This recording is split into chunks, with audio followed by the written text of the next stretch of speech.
What's up? This is Nightmare, and I'm finally here with my TNA Genesis 2010 review. Sorry this is kind of late, but I just had better things to do with my time, and I was actually kind of busy, so that is why I haven't got it up. But now it's up, and you're watching it right now. But yeah, like I said, let's get on to the matches. We'll start off with the way that it started off with Hogan and Bischoff coming out.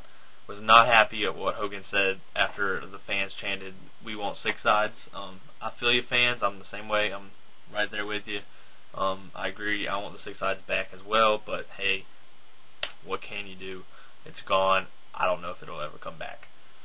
I didn't like I said, I didn't like what he did. I mean, yeah, it's heel. He's supposed to be heel, but that was that was just the main part I hated about the pay-per-view. Him saying what he said, and it just wasn't cool, and I don't appreciate it. So there you go. Anyways, let's go to the first match. Sounding kind of down, anyways. Okay, X Division Championship: The Amazing Red versus Brian Kendrick. We all knew Brian Kendrick wasn't going to win. That was a decent opener. Not great. Nothing. Let's go see it.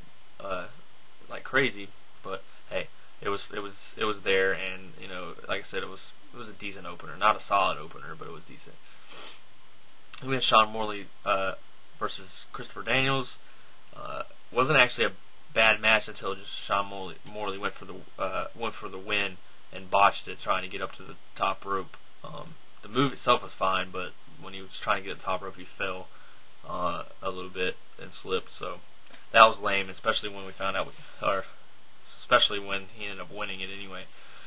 Why he is going over on Christopher Daniels, a guy that was in the championship match only 2 pay-per-views ago, doesn't exactly make sense there. In fact, wait, he might have been in. Was it Daniels and it was Daniels versus AJ at Final Resolution. So there you go. That makes no sense why he wasn't in the.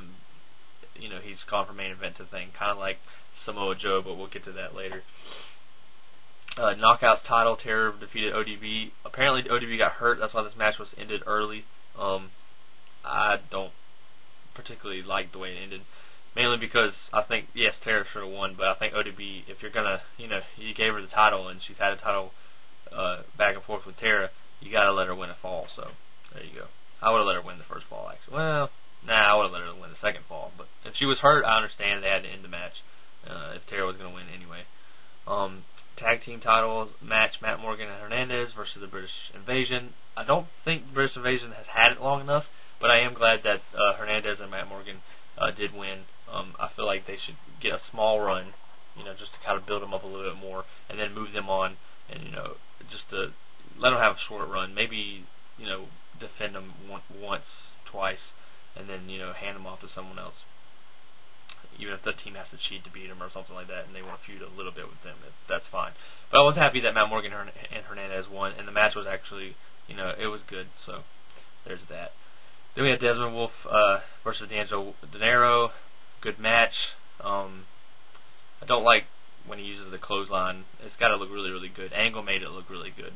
But Dinero didn't really sell it that well, even though he didn't have much room because he was coming out off the corner. So there you have that. But it was a good match. I think it was very entertaining. So I'd probably say it was the second match of the night, maybe. Yeah, second match of the night. Then we had Beer Money defeat Kevin Nash and Sean Waltman, not Scott Hall. Thank God that Beer Money won, and thank God that it was Sean Waltman and not Scott Hall, because that would have been a disaster. Scott Hall came out during the match and hit some fan, and I don't understand what they're doing with that. Yeah, I really, obviously I wanted them to explain it, but I really don't care. And then the Acquisition debuted, and quite frankly, I was disappointed. And there's more than one reason I was disappointed. I plan on making a video on the main reason I was disappointed, because someone spoiled it for me. Now, if it's one of my friends, if it's someone else that, a friend on Facebook, a friend on Twitter, that posted it, maybe I can't get that mad. Maybe I get mad, but essentially I can't really get mad because it's their right to post something that they want to spoil it, even though I don't, I'd still get mad. But a wrestling website spoiled it.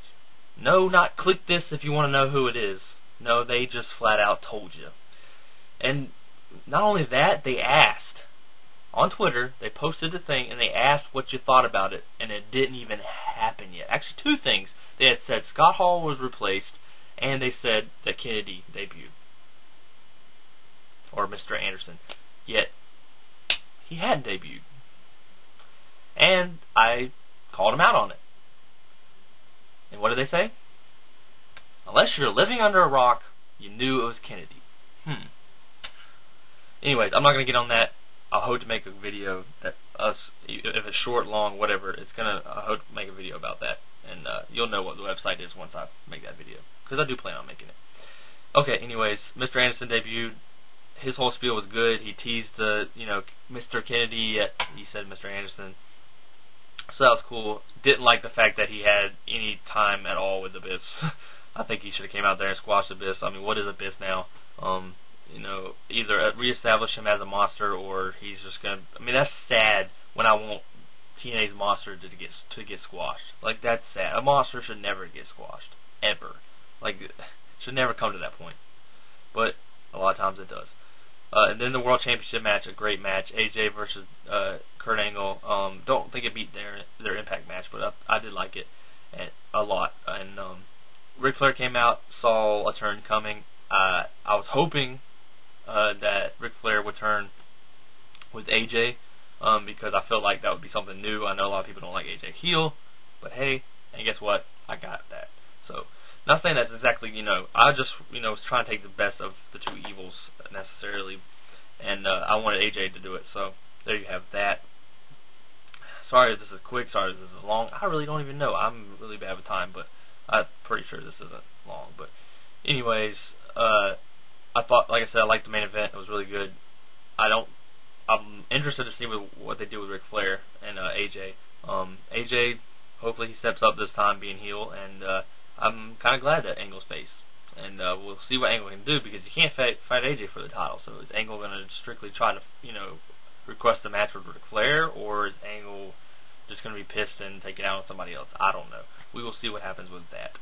But as far as the Hulk Hogan thing was really the one thing I didn't like. I mean, the pay-per-view was there was the match, the acquisition was a disappointment, on top of it being spoiled for me. But, yeah, that's my thoughts on TNA. That's my review of TNA Genesis. And, the number one thing that pissed me off was, where in the hell was Samoa Joe? He just won the briefcase last month in the Feast for Fire, and then this month he's not even on the pay-per-view. This is the second time you've done this, TNA. You did it with AJ, and now you did it with Joe. A no-show for him for the pay-per-view. Like, I don't care what storyline you have in mind, it's not going to make sense, because he still has the briefcase, and I'm sure he's going to try to cash it in, and I'm sure it's going to probably be maybe Joe versus AJ anyway, so why not do something? Why not let Ric Flair cost AJ and let Joe come out at the end to have like a double whammy at the end of Genesis, where Joe's like, it's like, don't waste your don't celebrate too hard, because I'm coming for you, and it doesn't matter if you have Ric Flair or not. I'm coming for that title. So, but I'm not going to do it tonight, because I'm better than that. I'm better than you are. Could have easily done that. But Joe doesn't get any time. Abyss gets time on this pay-per-view. A lot of newcomers. Sean Morley, get him out of here. I'm not saying I hate the guy. He has a decent look still, and he's not a terrible wrestler, but he shouldn't be going over on Daniels. So it just doesn't make any sense. Why? I just don't know. Anyways, there you have it. Like I said, I hope you like the review, and I don't know what I'm trying to say right now. Anyways, I'm tired apparently, because I'm talking weird. But yeah, look up for the rant on this wrestling website, and that will come up sometime later this week. And I'm sure you're glad to finally see a wrestling video on this. And also at the end of the week will be your AFC and NFC championship predictions. and a recap from last week. So there you have that, and that is it for my TNA Genesis pay-per-view review.